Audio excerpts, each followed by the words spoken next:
새벽의 공기는 유난히 무거웠다. 무창 마을의 새들은 울지 않았고 빗물은 고요하게 처마 끝을 때렸다. 그날 밤에 불길이 사라진 자리엔 그을린 냄새만 남아 있었다. 혜지가 피투성이로 쓰러져 있던 자리, 그리고 김영란이 마지막으로 본 장면이 떠올랐다. 그 모든 것이 마치 악몽처럼 선명하면서도 흐릿했다. 몸이 낯선 침대 위에서 깨어났을 때 그녀는 한참 동안 숨을 쉬지 못했다. 머리맡의 모니터에서는 심장 박동이 규칙적으로 표시되고 있었고 링거 줄이 팔에 꽂혀 있었다. 창문 너머로 비치는 새벽빛은 차가웠다. 살아있네 라고 그녀는 속삭였다. 기적처럼 살아남았다는 사실이 마치 새로운 형벌처럼 느껴졌다. 죽음보다 더 무거운 것은 살아남은 자의 책임이었다. 천장을 바라보며 그녀는 생각했다. 왜 나는 살아남았을까? 왜 하필 나였을까? 손가락을 움직여보니 감각이 돌아왔다. 몸은 살아있었지만 마음 어딘가는 여전히 그날 밤 불길 속에 갇혀 있었다. 혜지의 마지막 눈빛, 무너지는 건물, 타들어가는 공기, 그리고 그 속에서 들렸던 누군가의 비명. 그 모든 게 생생했다. 문이 천천히 열리고 검은 코트를 입은 남자가 들어왔다. 이 변호사였다. 그는 담담하게 말했다. 일어나셨군요. 다행입니다. 이제 진실을 말할 차례입니다. 그녀는 눈을 돌렸다. 진실이요? 그건 이제 너무 많아요. 어느 게 진짜인지 모르겠어요. 목소리는 갈라져 있었고 입술은 바싹 말라 있었다. 그의 표정이 굳었다. 당신이 기억하는 걸로 충분합니다.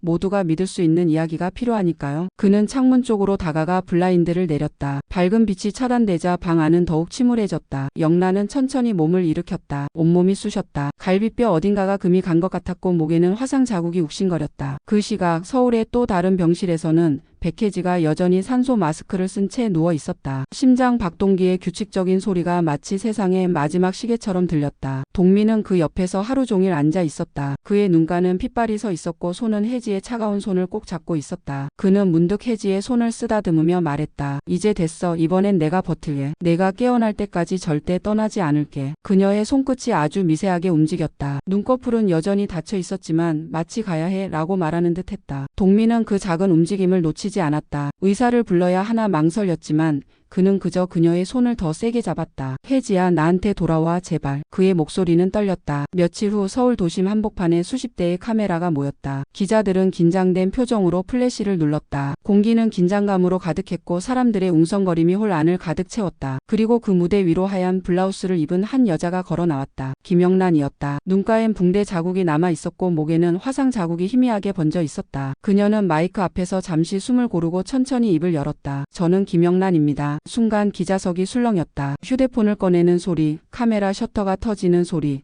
사람들이 서로 속삭이는 소리가 한꺼번에 터져 나왔다. 그동안 부셈이라는 이름으로 숨어 살았습니다. 이제 그 모든 거짓을 끝내려 합니다. 그녀의 목소리는 떨렸지만 단호했다. 마이크를 잡은 손은 희게 질려 있었지만 시선만큼은 흔들리지 않았다. 그녀는 마이크를 조금 더 가까이 당겼다. 가성호 회장은 스스로 목숨을 끊지 않았습니다. 그는 죽음을 강요받았고 그 뒤엔 가족이 있었습니다. 그 말 한마디에 기자들은 일제히 손을 들었다. 가족이라면 가선영 씨를 말씀하십니까? 증거가 있습니까?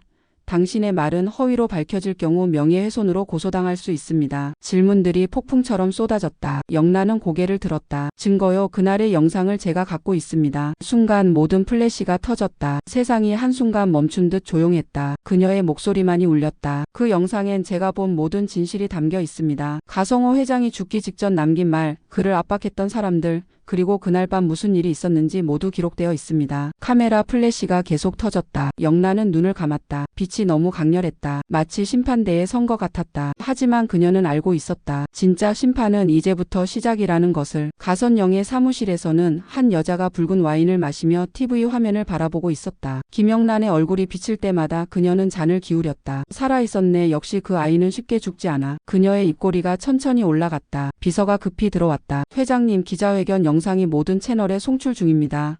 댓글란이 난리입니다. 그래, 예정된 일이야. 그녀는 와인잔을 내려놓고 창밖을 바라봤다. 서울의 야경이 아름답게 펼쳐져 있었다. 죽은 사람은 말을 못하지 하지만 산 사람은 언제든 조작할 수 있어. 그녀는 서랍을 열었다. 그 안엔 또 다른 USB가 들어 있었다. 진실은 말하는 사람이 아니라 편집하는 사람이 정하는 거야. 그녀의 손가락이 USB를 쓰다듬었다. 기자회견이 끝나자 김영란은 빌딩 뒷문으로 빠져나왔다. 이 변호사가 그녀를 기다리고 있었다. 당신 덕분에 모든 게 드러났습니다. 이제 수사가 재개될 겁니다. 아니요 라고 그녀는 고개를 저었다. 드러난 건 진실이 아니라 또 하나의 연극이에요. 그 영상은 조작된 거예요. 그는 놀란 눈으로 물었다. 그럼 왜 회견을 하셨습니까? 영란은 담배 한 개비를 꺼내 입에 물었다. 불을 붙이지는 않았다. 세상은 진짜보다 진짜 같은 거짓을 더 믿어요. 그걸 이용한 거예요. 가선영은 진실로는 절대 무너뜨릴 수 없으니까. 그녀의 눈빛이 차갑게 번졌다. 그녀는 거짓으로 세운 왕국에서 살고 있어요. 그래서 전 그 왕국을 그녀의 방식으로 무너뜨릴 겁니다. 이 변호사는 한참 동안 아무 말도 하지 못했다. 그는 김영란이라는 여자를 다시 보게 되었다. 그녀는 더 이상 희생자가 아니었다. 그녀는 이제 게임의 주인이 되어 있었다. 그 시각 병원 복도에서 갑자기 소란이 일었다. 의사가 뛰어가는 소리, 간호사들이 급히 움직이는 소리가 들렸다. 혜지의 병실 문이 활짝 열렸다. 반응이 있습니다. 의식이 돌아오려 합니다. 의사는 놀라며 외쳤다. 동민은 자리에서 벌떡 일어났다. 혜지야, 나야, 동민이야 들려. 그의 목소리는 떨렸다. 그녀의 눈꺼풀이 미세하게 떨렸다. 그 순간 병실 TV 화면에서 김영란의 목소리가 들려왔다. 그날 불길 속에서 살아남은 사람은 나 혼자가 아니었습니다. 혜지의 입술이 아주 작게 움직였다. 영란. 그리고 심박수가 조금 더 올라갔다. 모니터의 숫자가 빠르게 변했다. 동민은 혜지의 손을 더 세게 잡았다. 그래, 맞아. 영란이가 살아있어. 너도 깨어나야 해. 제발. 눈물이 그의 뺨을 타고 흘러내렸다. 의사는 재빨리 상태를 확인했다. 생체 신호가 안정적입니다. 곧 깨어날 것 같습니다.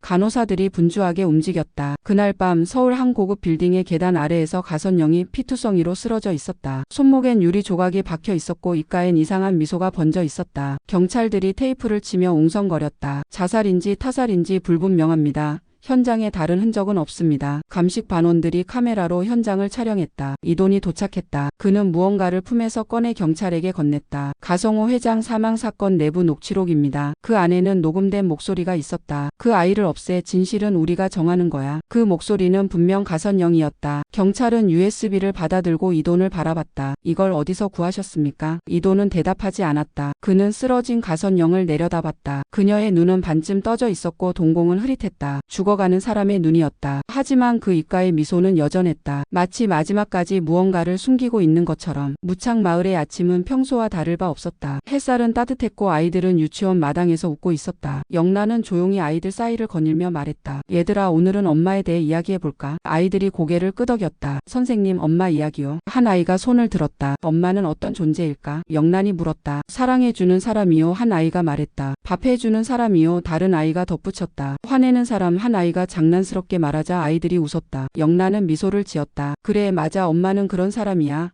하지만 어떤 엄마는 자식을 통해서만 자신을 증명하려 하지. 그녀의 목소리가 떨렸다. 아이들은 알 수 없었지만 그 말엔 오래된 상처가 묻어 있었다. 그녀는 창문 밖을 바라봤다. 기로새가 서 있었다. 그의 시선은 교실 안주원을 향하고 있었다. 영란은 직감했다. 무언가가 다시 시작되고 있다는 것을. 끝나지 않은 이야기가 또다시 그녀를 찾아오고 있다는 것을. 며칠 뒤 경찰서 조사실에서 이돈이 수사관과 마주 앉았다. 가선영 씨 사망 현장에 제일 먼저 도착하셨죠? 네, 그렇습니다. 그런데 이건 어떻게 설명하시겠습니까? 수사관이 꺼낸 건 USB 하나였다. 이 안에 들어있는 영상 당신 사무실에서 나왔습니다. 그의 눈동자가 흔들렸다. 그럴 리가. 그건 그녀가 가지고 있던. 그녀라니요? 수사관이 물었다. 김영란 씨요? 이돈이 대답했다. 김영란 씨는 기자회견 이후 실종됐습니다. 수사관의 목소리가 차갑게 가라앉았다. 그는 숨을 삼켰다. 또 사라졌다고요? 그의 손이 떨렸다. 밤이 깊어졌다. 병실의 창문이 살짝 열려 있었다. 바람이 커튼을 흔들었다. 혜지의 손가락이 천천히 움직였다. 그 순간 TV에서 뉴스가 흘러나왔다. 김영란 씨가 오늘 추가 기자회견을 예고했습니다.